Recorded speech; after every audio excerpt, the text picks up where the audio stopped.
સુરત રક્તદાન કેન્દ્રમાં thalassemia blood transfusion અને રિસર્ચ સેન્ટરનો આજથી પ્રારંભ કરાયો છે। દાતા શ્રીમતી સુવર્ણા મહેશ દેસાઈ અને ડોક્ટર મહેશ કે દેસાઈ એમડીના સૌજન્યથી બનેલ સેન્ટરમાં થેલેસેમિયા રોગ અંગે સંશોધન પણ કરવામાં આવશે।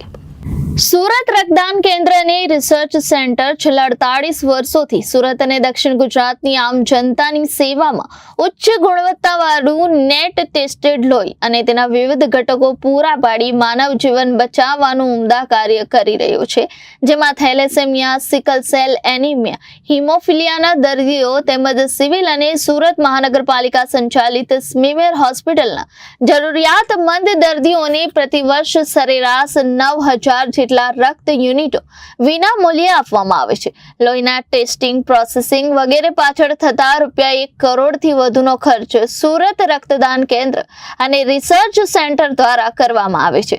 નિસ્વાર્થ સેવાના કાર્યોમાં એક મોરપીંછ સમાન વધુ એક સોપાન એટલે કે સુવર્ણા મહેશ દેસાઈ અને doctor Mahesh K Desai એમડીના સૌજન્યથી વાતાકુલિત thalassemia blood transfusion અને રિસર્ચ સેન્ટરનો શુભારંભ ગુરુવાર 19/12/2024 રોજ થનાર છે।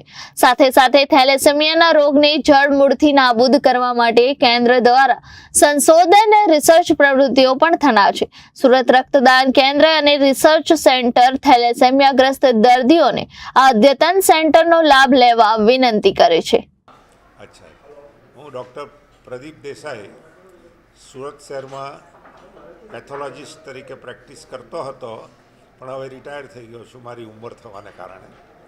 ને પહેલાં સુરત શહેરમાં પહેલવેલી ક્વોલિફાઈડ પેથોલોજીસ્ટ તરીકે પ્રેક્ટિસ શરૂ કરેલી 1966માં।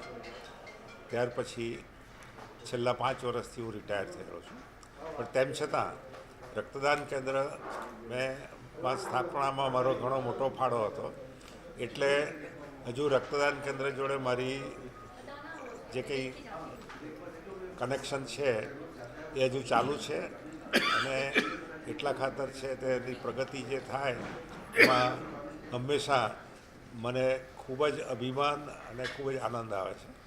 એટલે આજે આપણે ડૉક્ટર મહેશભાઈના સૌજન્યથી જે થેલાસીમિયા ટ્રાન્સફ્યુઝન અને રિસર્ચ સેન્ટરને જે આપણે ઉદ્ઘાટન કર્યું એ બાબતમાં એક રક્તદાન કેન્દ્ર જે મારું બેબી ગણી શકાય, હું અને આ બાજુમાં વિનોદભાઈ બેઠા છે, અમે આ કેન્દ્ર સ્થાપવામાં સાથે હતા।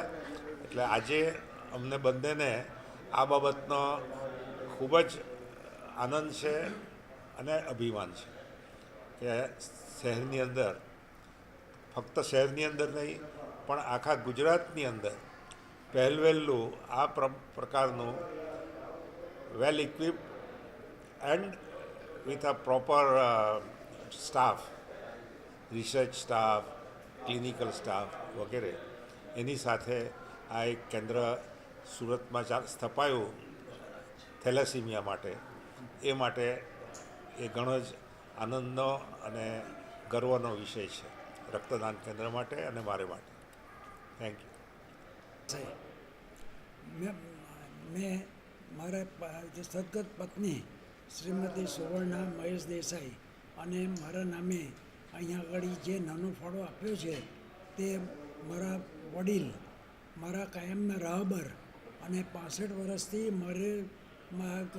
મને મદદ કરતા ડૉક્ટર પ્રદીપ દેસાઈ અને વિનોદ શાહ મારા 65 વર્ષથી મિત્ર છે। એ લોકોની સાથે રહેવાથી મને ઘણો ફાયદો થયો છે અને પ્રદીપભાઈએ મને મોટિવેટ કર્યો કે આ રક્તદાન કેન્દ્રની અંદર અમે રિસર્ચ માઇન્ડેડ છીએ અને તેના માટે થઈને આ જે થેલેસેમિયા સેન્ટર છે એમાં ટ્રાન્સફ્યુઝન તો આપતા જ હતા, પરંતુ હવે અમે એમાં રિસર્ચ કરીને એવી રીતે કરીશું કે જેથી રોગની જડ નાબૂદ થાય અને આગળ વધે નહીં। આ રીતે જો કરવામાં આવે તો ધીરે ધીરે પ્રજામાંથી આ રોગ એટલે કે થેલેસીમિયા મોટા ભાગે નાબૂદ કરી શકાય તેવી પરિસ્થિતિ આવવાની શક્યતા છે। તે માટે થઈને હું અહીંયા હાજર છું। ધન્યવાદ। નો દિવસ છે, ગુરુનો દિવસ છે. સરસ મજાના ચોઘડિયાની અંદર મહેશભાઈ, પ્રદીપભાઈ, વિનોદભાઈ આ બધા મળીને આજે આ સુવર્ણાબેન, શ્રીમતી સુવર્ણાબેન દેસાઈ અને doctor Mahesh K Desai thalassemia blood transfusion and research સેન્ટરનો આજે શુભારંભ કર્યો છે. સાહેબે કહ્યું તેમ કે સુરત રક્તદાન કેન્દ્રની યશ કલગીમાં એક મોરપીંછ સમાન આ સેવાનું કામ આજથી અહીંયા શરૂ થયું છે. અને મેં અગાઉ કહ્યું તેમ બ્લડ તો લાખો કરોડો લોકો અહીંયાથી ફ્રી લઈ જ જાય છે દર વર્ષે, પણ જે બ્લડ ચડાવવાની વાત છે, ટ્રાન્સફ્યુઝ કરવાની વાત છે, તે આ વાતાવરણમાં હવે છોકરાઓને આનંદથી, બાકી કોઈને મેં કહું તેમ બાટલો ચડાવવો હોય તો છોકરા રડે, કકલે, બધા નાસીબાસ થઈ જાય. ત્યારે અહીંયા ચાઇલ્ડ ફ્રેન્ડલી એટમોસ્ફિયર અમે ઊભું કરવાની કોશિશ કરી છે. એ તમે ત્યાં અંદર જશો તો તમને દેખાશે.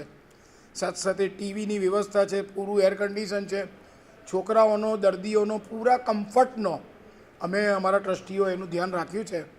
મને આશા છે કે આ સેવાના કાર્યનો સુરતની આમ જનતા વધારેમાં વધારે એનો લાભ લેશે.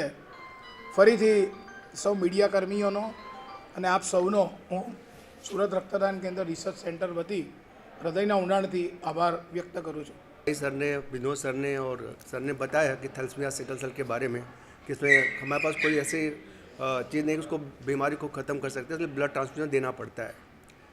बट ब्लड ट्रांसफ्यूजन देने के बाद भी कुछ कई बीमारियां हो जाती है. सो कुछ हम ऐसा करें कि थैलेसीमिया सिकल सेल में जो बीमारी ख़त्म हो जाए.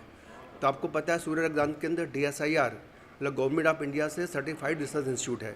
इस पर हमें 3512 का सर्टिफिकेट मिला हुआ है, जिससे कोई डोनेशन देता है उसको 100% टैक्स बेनिफिट मिलता है. सो हमारा काफ़ी रिसर्च इंस्टीट्यूट बहुत equipment wise, man power wise बहुत अच्छा है. तो हम लोग यहाँ पे कोशिश कर रहे हैं ऐसा रिसर्च कि जो थैलेसीमिया में जो प्रकार के जीन होते हैं, एक म्यूटेटेड जीन होता है, उसको हम डिलीट करके अच्छा वाला जीन डाल दें कि वो बीमारी ख़त्म हो जाए. ऑलरेडी ये टेक्निक डेवलप हो चुका है, USA में क्लिनिकल ट्रायल हो भी चुका है. सो वही सेम थिंग हम लोग चाहते हैं सूर्य रक्तदान केंद्र में ही करेंगे कि ये बीमारी हम जड़ से ख़त्म कर दें. ऐसे बच्चों का ट्रांसफ्यूजन देने की ज़रूरत ना पड़े, क्योंकि ट्रांसफ्यूजन देने के बाद भी कई सी बीमारियां हो जाती है. और हमारा जो रिसर्च इंस्टीट्यूट है सूर्य रक्तदान केंद्र का बहुत ही वेल इक्विपमेंट और मॉडर्न एस्टेब्लिश है. तो हमें पूरी उम्मीद है कि हम इस पर कुछ अच्छा सा आगे कर पाएंगे, कुछ रिजल्ट मिल सकता है. Thank you. Reporter Arvind Rathod, Janadesh news, Surat.